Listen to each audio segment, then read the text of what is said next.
Hello, this is Kay Lowry, and today we're going to look at some musical symbols. Let's get started.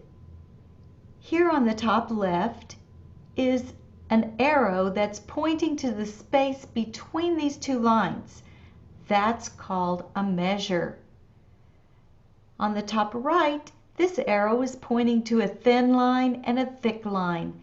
That's called a double bar line.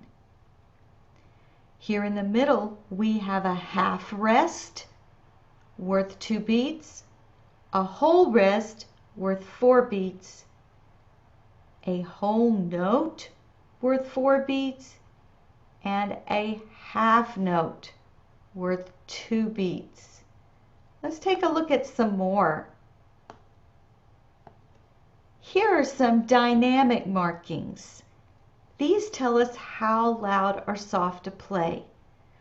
The one on the top left is piano, and that means soft. The one on the top right is forte. That means loud.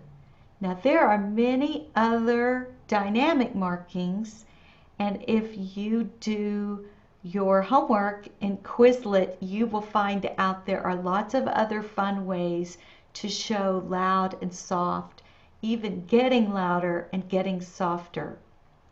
This arrow in the middle points to a bar line. Over here to the right, we have 2 numbers, a 4 and a 4.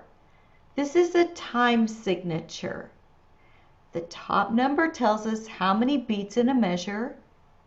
In this case, that's 4.